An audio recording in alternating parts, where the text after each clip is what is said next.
Astaghfirullah. Kita tahu bahwa Nabi Allah Ibrahim alaihi salatu wassalam memiliki banyak istri.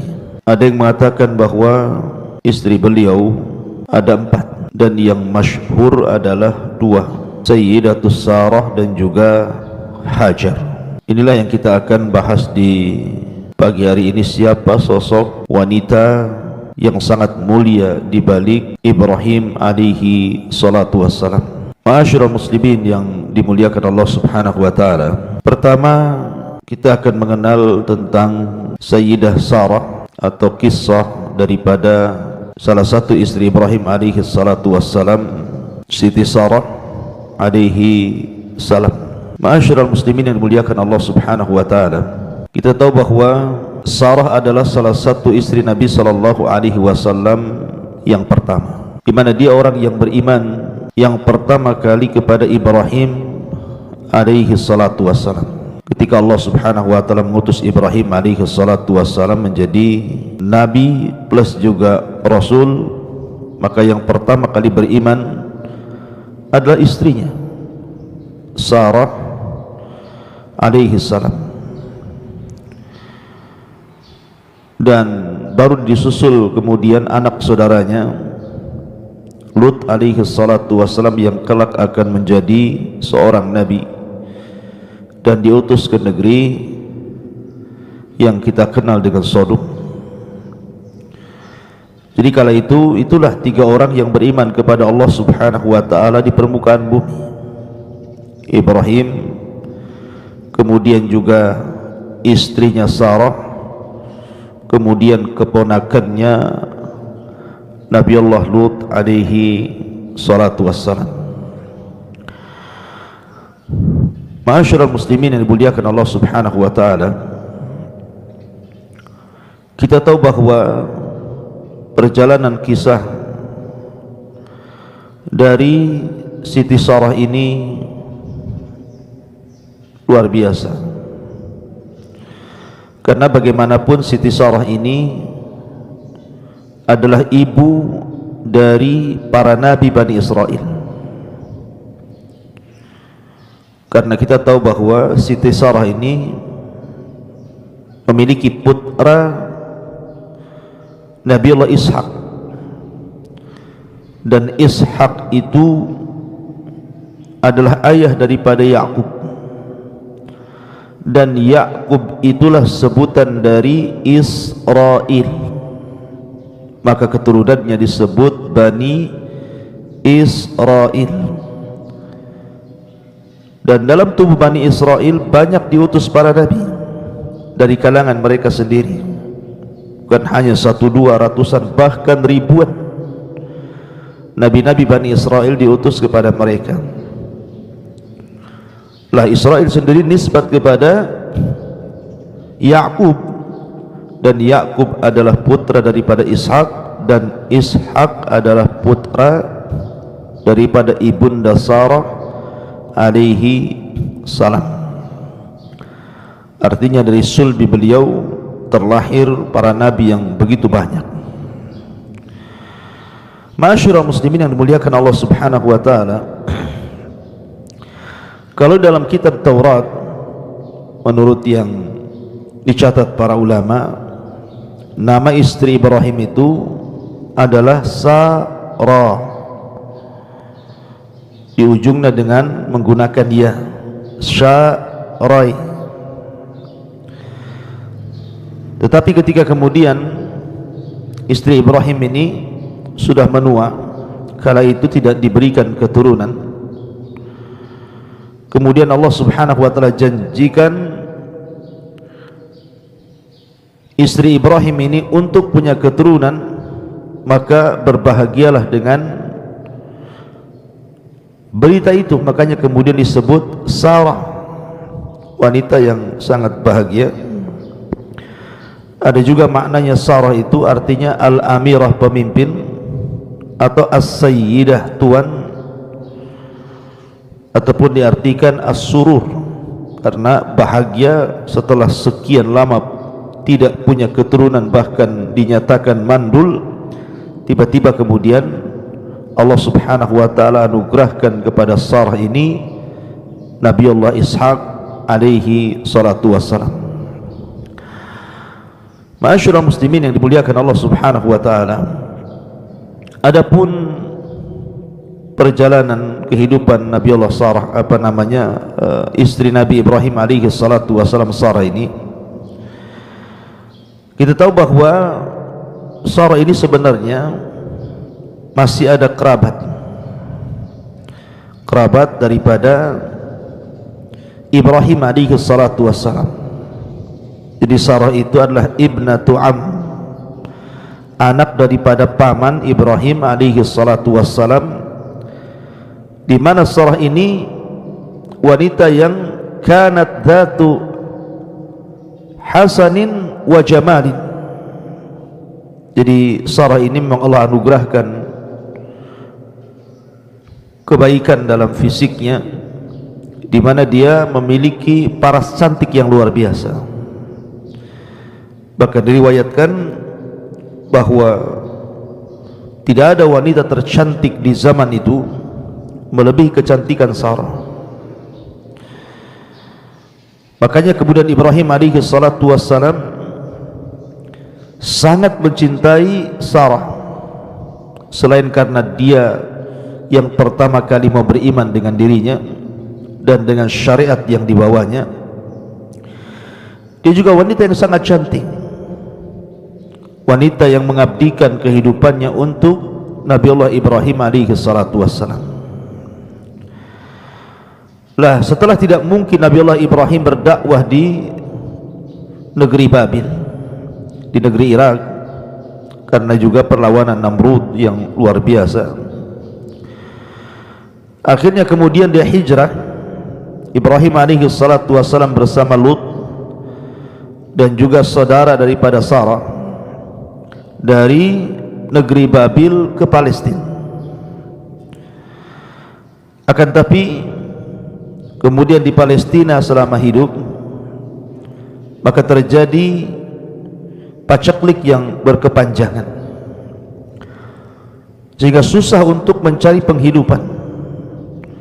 Makanya akhirnya Ibrahim alaihi salatu wassalam memutuskan dengan Sarah untuk mengambil sikap hijrah ke negeri Mesir.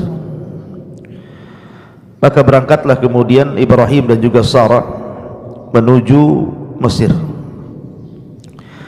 Masalahnya di Mesir sendiri, kita tahu bahwa ada kerajaan yang rajanya itu sangat zalim sekali, di mana kezalimannya sampai kepada tidak boleh melihat wanita yang cantik dan dia sudah menikah, pasti akan dibunuh suaminya dan akan diambil istrinya. Maka Nabiullah Ibrahim alaihi salatu wassalam mendengar seperti itu. Maka Ibrahim alaihi salatu wassalam berusaha untuk mengatakan kepada Sarah, nanti kalau seandainya ada para prajurit raja yang sombong itu, yang zalim itu, menanyakan soal dirimu, jangan kau katakan kau istriku, karena dia tidak suka ada seorang wanita sudah menikah dan dia cantik dan tidak menikah dengan raja. Tapi katakanlah engkau saudaraku, engkau adalah saudariku, maksudnya saudara seiman, saudara seagama, karena tidak ada yang beriman di kolong langit kala itu kecuali Ibrahim dan juga istrinya. Maksudnya di sini Tauriyah. Ma'asyiral muslimin yang dimuliakan Allah subhanahu wa ta'ala, betul ketika kemudian ditangkap Ibrahim dan juga Sarah, kemudian dihadapkan kepada raja. Sarah ini sudah mengaku saudari daripada Ibrahim, tapi sang raja tetap saja kemudian hendak berbuat yang tidak senonoh dengan Sarah ini. Akhirnya kemudian Ibrahim dan Sarah pun dipisahkan. Maka Ibrahim alaihi salatu wassalam tentunya dia sangat khawatir, karena bagaimanapun raja ini zalim, sementara dia tidak sanggup untuk menolongnya. Makanya Ibrahim alaihi salatu wassalam akhirnya hanya bisa pasrah dan berdoa kepada Allah subhanahu wa ta'ala. Sementara kisah Sarah di dalam istana, Sarah pun hanya bisa berdoa kepada Allah subhanahu wa ta'ala. Apa yang bisa dilakukan seorang wanita di hadapan penguasa zalim dengan dikawal para prajurit, sehingga kala itu tidak ada yang bisa menyelamatkan Sarah kecuali Allah subhanahu wa ta'ala. Maka Sarah pun kemudian berdoa kepada Allah subhanahu wa ta'ala, berdoa kepada Allah subhanahu wa ta'ala dan mengatakan, ya Rabb, wahai Tuhanku, sesungguhnya aku hijrah bersama Nabi dan beriman dengan risalah yang kau emban kepada Nabi. Kalau seandainya aku beriman dengan itu sebuah amal saleh, maka selamatkanlah diriku dari raja zalim ini. Subhanallah.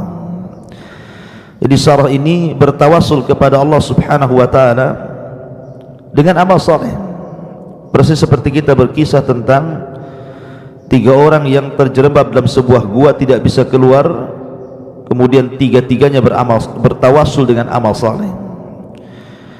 Maka Siti Sarah pun sama, dia bertawasul dengan amal saleh dia, keimanan dia kepada Nabi atau suaminya yang ketika itu jadi seorang Nabi dan Rasul, dan risalah yang diembannya. Maka betullah ketika didatangkan kepada sang raja, kemudian sang raja berusaha untuk merayunya, berusaha untuk menciumnya, merabanya dan juga menjamahnya. Tiba-tiba Sarah berdoa kepada Allah subhanahu wa ta'ala agar Allah subhanahu wa ta'ala jangan sampai kemudian tangan kotor itu menyentuhnya, karena dia sudah berdoa kepada Allah subhanahu wa ta'ala agar jangan sampai kesuciannya diberikan kepada orang lain kecuali kepada suaminya Ibrahim alaihi salatu wassalam. Maka tiba-tiba kemudian tangan sang raja yang hendak menjamah Sarah ini tiba-tiba seperti orang yang sedang stroke, tidak sanggup untuk digerakkan sama sekali. Akhirnya kemudian sang raja pun mengatakan kepada Sarah, ad'illah an yutliqa yadi falakillah la adhurruka. Dia mengatakan, berdoalah kepada Tuhanmu agar melepaskan belenggu pada tanganku ini, maka saya tidak akan mengganggu. Akhirnya kemudian Sarah pun berdoa kepada Allah subhanahu wa ta'ala, tiba-tiba kemudian sembuh tangannya.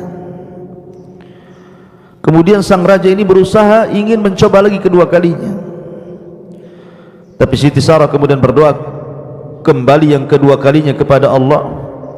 Tiba-tiba kemudian kembali tangan sang raja menjadi lumpuh.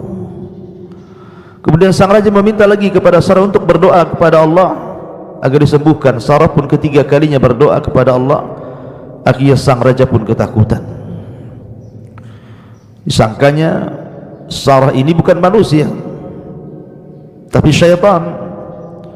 Makanya kemudian dia memanggil para prajurit yang membawa Sarah ke istana ini dan mengatakan, innaka innama ataitani bisyaitanin walam ta'tini bi insanin. Bagaimana kalian ini?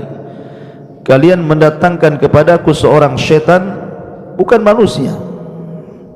Fa akhrijha min ardi, keluarkan wanita ini dari bumiku, dari negaraku. Wa'tiha hajar, kemudian sebagai imbalannya agar dia mau keluar, berikan Hajar kepada dia, biarkan jadi budaknya, asal dia jangan pernah kembali ke negeri ini. Kemudian diserahkanlah Hajar kepada Sarah. Kemudian kedua wanita suci ini keluar dari istana dengan selamat, dan melihat Ibrahim alaihi salatu wassalam selesai salat, menunjukkan, kata para ulama, begitulah Ibrahim mengajarkan kepada kita, kalau ada kesulitan maka salatlah, maka Allah subhanahu wa ta'ala akan menolong setiap kesulitan yang kita hadapi. Ma'asyiral muslimin yang dimuliakan Allah subhanahu wa ta'ala, akhirnya kemudian Ibrahim alaihi salatu wassalam dan juga Sarah dan budak hadiah dari Raja Mesir zalim ini kembali ke Palestina, karena tidak memungkinkan tinggal di Mesir melihat kondisi raja yang sangat zalim sekali. Takut kemudian terulang kedua kalinya sang raja mengganggu istrinya. Maka Ibrahim pun kemudian pulang kembali ke mana? Pulang kembali ke Palestina. Maka Ibrahim alaihi salatu wassalam pun hidup di Palestina. Nah, setelah lama kemudian Ibrahim alaihi salatu wassalam hidup di Palestina, Allah subhanahu wa ta'ala takdirkan Nabi Ibrahim alaihi salatu wassalam tidak kunjung memiliki keturunan dari istrinya Sarah ini. Akhirnya membuat sedih Sarah. Lah, karena membuat sedih Sarah, sementara dia sudah berdoa pada Allah subhanahu wa ta'ala, tetapi juga Allah subhanahu wa ta'ala tidak kunjung berikan keturunan kepada Ibrahim. Bahkan istrinya dinyatakan akir, mandul. Akhirnya Sarah pun berinisiatif untuk memberikan budaknya Hajar supaya menikah dengan Nabi Ibrahim alaihi salatu wassalam. Akhirnya Ibrahim pun setuju dengan idenya Hajar, dengan idenya Sarah untuk menikah dengan budaknya daripada Sarah, pemberian daripada Raja zalim Mesir itu. Nah, setelah kemudian Ibrahim pun menikah dengan istri keduanya, Siti Hajar alaihi salam, tiba-tiba Allah subhanahu wa ta'ala takdirkan dari Hajar inilah Ibrahim kemudian memiliki keturunan, anak pertama dari sekian lama menikahi wanita yang sangat cantik dan sangat dicintainya dan sangat berbakti dan ahli ibadah kepada Allah subhanahu wa ta'ala Sarah, tapi tidak kunjung diberikan keturunan. Ketika kemudian menikah dengan budaknya Sarah, maka Ibrahim pun diberikan keturunan Ismail alaihi salatu wassalam, yang ketika itu usia Ibrahim sudah mencapai 86 tahun. Dan Sarah sudah putus asa juga kan. Kemudian Allah subhanahu wa ta'ala takdirkan Sarah ini ketika melihat suaminya makin bahagia dengan putra barunya, putra pertamanya Ismail alaihi salatu wassalam, maka khawatir kalau seandainya suaminya meninggalkan dirinya, khawatir kalau seandainya kecintaan kepada dirinya pudar sehingga berpaling kepada Ismail dan juga ibundanya Hajar. Dari sini kemudian datanglah kecemburuan Sarah, meminta kepada suaminya Ibrahim alaihi salatu wassalam untuk tidak mau melihat madunya dan tidak mau tinggal satu atap. Tentu kecemburuan muncul ini karena takdir Allah subhanahu wa ta'ala, juga hikmah di mana Allah subhanahu wa ta'ala memang sudah punya skenario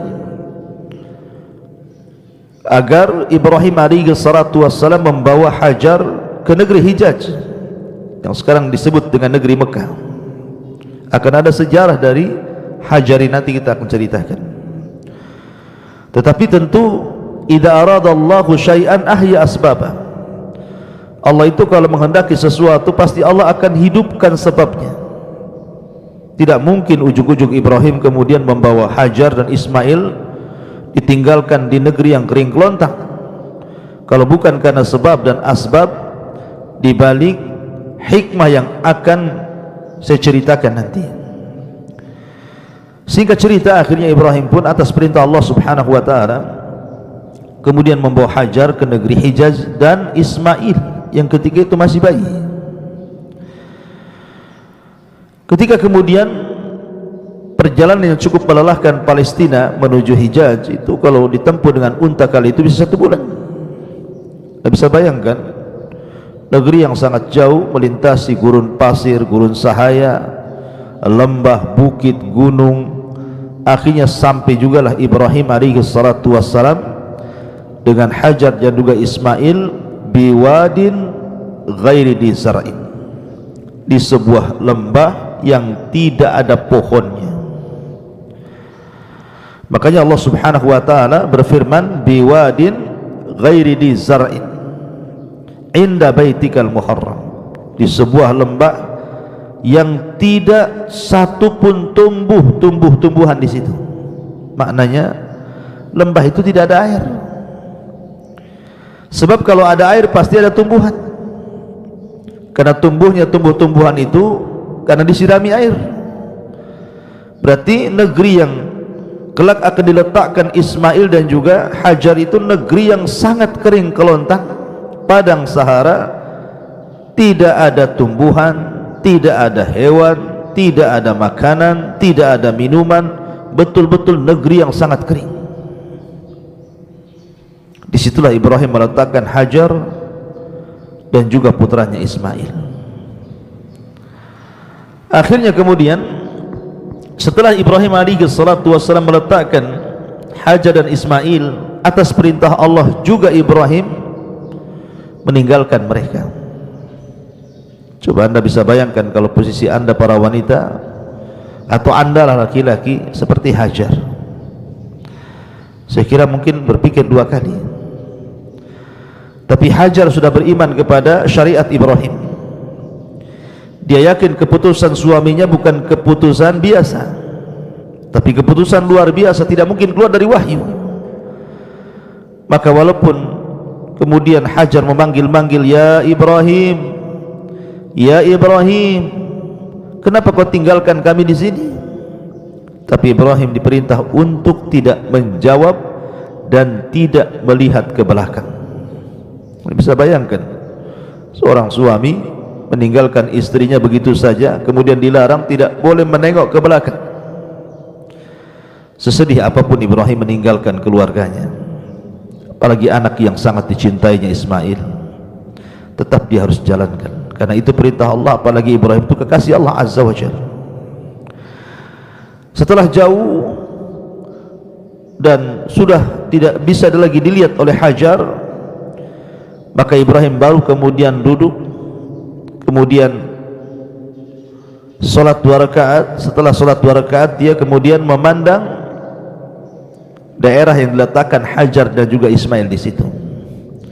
Disitulah dia berdoa kepada Allah Subhanahu wa taala, Rabbana inni askantu min dzurriyyati biwadin ghairi di zar'in inda baitikal muharram Rabbana liyuqimus shalah faj'al af'idatan minan nasi tahwi ilaihim warzuqhum minats thamarati la'allahum yashkurun.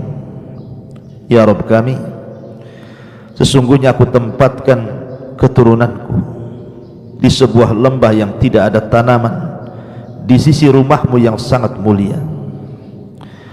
Ya Rabb, ya Rabb kami, hendaklah mereka mendirikan salat, jadikan hati-hati manusia condong untuk datang ke tempat itu, dan berikanlah rizki kepada mereka dari buah-buahan agar mereka bersyukur. Setelah itu Ibrahim kemudian pulang ke Palestina.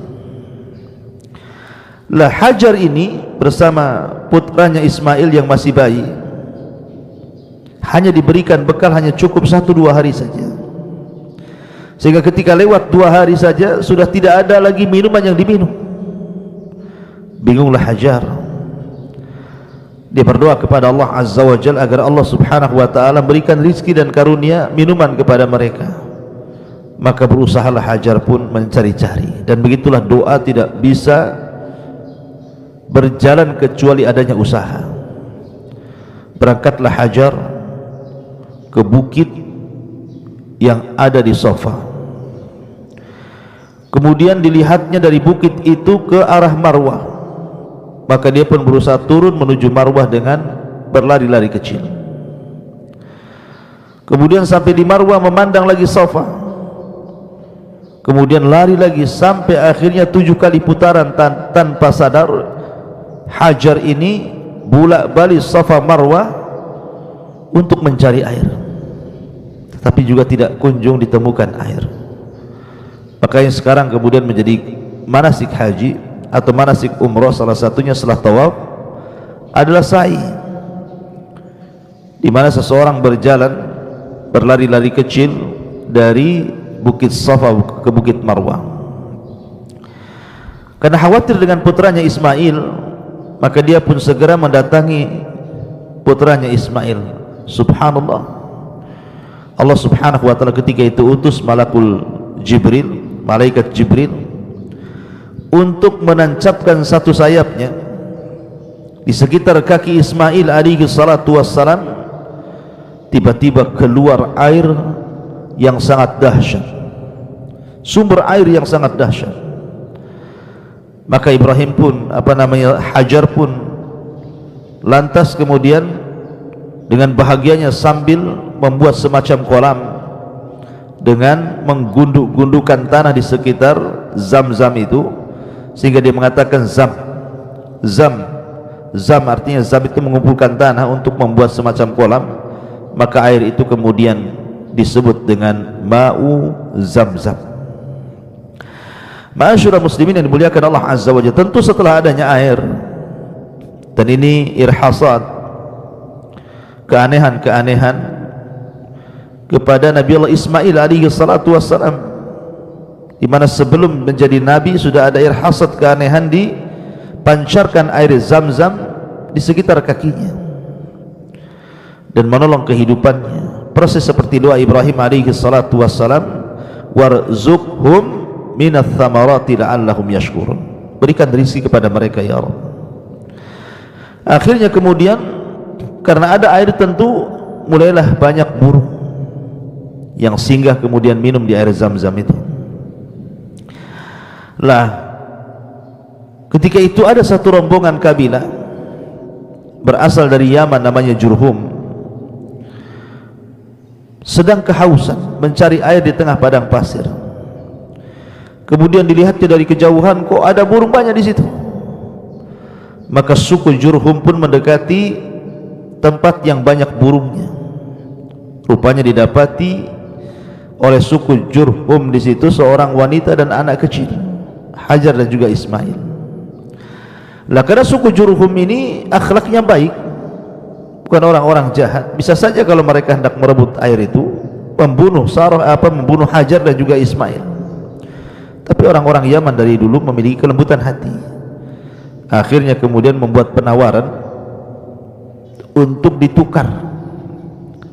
Maka Hajar pun meminta, boleh anda mengambil air dari airku ini, tetapi tukar dengan makanan.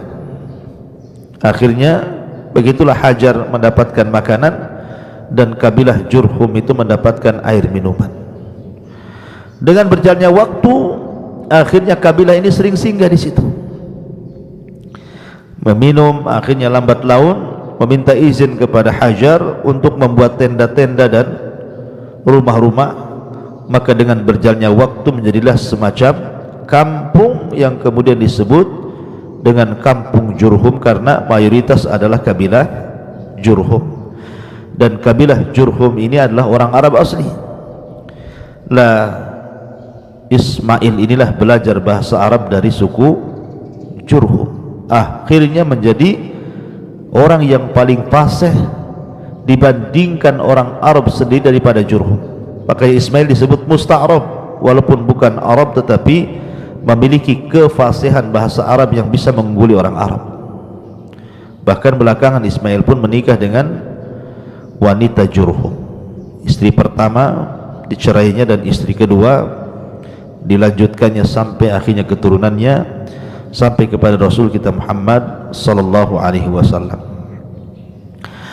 Ma'asyiral muslimin yang dimuliakan Allah Subhanahu wa taala, intinya bahwa kemudian Hajar pun menetap di tempat itu sampai pada waktunya ketika Nabi Allah Ibrahim alaihi salatu wassalam kemudian dari Palestina ingin berjumpa dengan putranya Ismail. Maka ketika itu ada syariat yang boleh jadi menguji kesabaran daripada Hajar. Bagaimana perasaan seorang wanita? Mungkin kalau bahasa saya itu dulu dia meninggalkan saya di sini, saya harus pontang-panting hidup sendiri dengan merawat anak kecil sampai dia remaja. Tiba-tiba datang kemudian hendak disembelih, hendak dibunuh mungkin bahasanya. Bagaimana kesabaran seorang wanita diuji seperti itu? Tapi Hajar wanita salihah. Dia tahu bahwa ketika Ibrahim menempatkan dia di Hijaz itu bukan karena keinginannya, tapi itu semua karena perintah Allah Subhanahu wa taala. Begitu juga ujian yang kedua ketika putranya Ismail hendak disembelih, dijadikan kurban. Dia pun tahu bahwa itu bukan atas kehendak suaminya, tapi itu adalah kehendak Allah Subhanahu wa taala. Maka dia hanya bisa tabah, hanya bisa tabah saja. Dan akhirnya kemudian Allah Subhanahu wa taala berikan mukjizatnya kepada Ibrahim alaihi salatu wasallam dengan tidak jadinya penyembelihan Ismail oleh Ibrahim dan digantinya dengan kambing yang sangat besar. Ma'asyiral muslimin yang dimuliakan Allah Subhanahu wa taala, akhirnya kemudian Ibrahim pun kembali ke Palestina sampai menikah Ismail. Ibrahim juga tidak tahu, tetapi Ibrahim sempat kemudian berusaha untuk mencari tahu istri pertamanya, tetapi kemudian istri pertamanya akhlaknya tidak baik, maka Ibrahim memerintahkan Ismail untuk menceraikannya. Kemudian Ismail menikah lagi dengan wanita Jurhum yang kedua, dan Allah berikan akhlak yang sangat baik. Dari keturunannya lahirlah Rasul sallallahu alaihi wasallam. Maka singkatnya akhirnya Hajar pun meninggal dunia dan Ibrahim tidak tahu. Ibrahim tidak melihat wafatnya Hajar. Ismailah yang kemudian merawat jenazahnya. Dan kita tahu bahwa istri Ibrahim alaihi salatu wassalam yang pertama adalah Sarah. Setelah Sarah kemudian Hajar. Lah memang ada sebagian pendapat para ulama tentang masalah istri Ibrahim alaihi salatu wassalam yang ketiga dan yang keempat. Karena di awal saya katakan bahwa Ibrahim itu memiliki istri yang banyak, 4 gitu ya, tapi bukan berpoligami 4-empatnya. Jadi Sarah ketika dia berpoligami dengan Sarah, dan juga Ibrahim berpoligami ketika menikahi Sarah saja dengan Hajar. Tapi kemudian setelah Sarah meninggal dunia, kemudian Ibrahim pun akhirnya tinggal di Hijaz bersama Hajar dan juga Ismail untuk berdakwah kepada manusia. Maka kemudian Ibrahim alaihi salatu wassalam akhirnya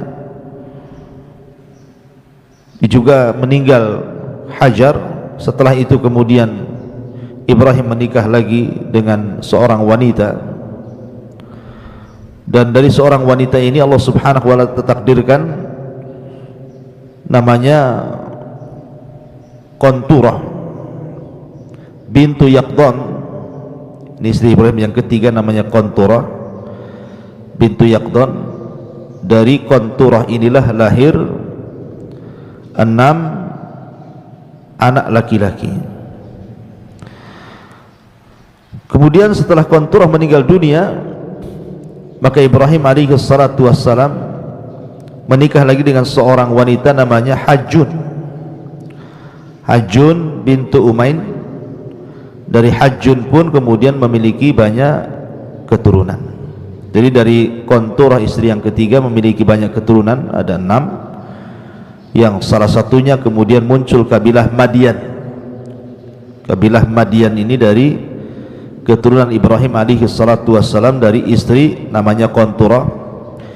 Kemudian istri yang terakhir Ibrahim adalah Hajjun ibn Umain, dan dari Hajjun pun memiliki banyak keturunan. Tetapi yang masyhur, kisah-kisah yang diceritakan dalam Al-Quran dan Sunnah Nabi Sallallahu Alaihi Wasallam bahwa Ibrahim ini adalah memiliki 2 istri yang mencetak sejarah kedua-duanya. Pertama Sarah yang melahirkan nabi-nabi Bani Israel, dan yang kedua Hajar yang melahirkan Sayyidul Anbiya'i wal Mursalin, pemimpinnya para nabi dan rasul, rasul kita Muhammad sallallahu alaihi wa ala alihi wasallam. Itulah diantara 2 kisah wanita istri daripada Khalilur Rahman Ibrahim alaihi salatu wassalam.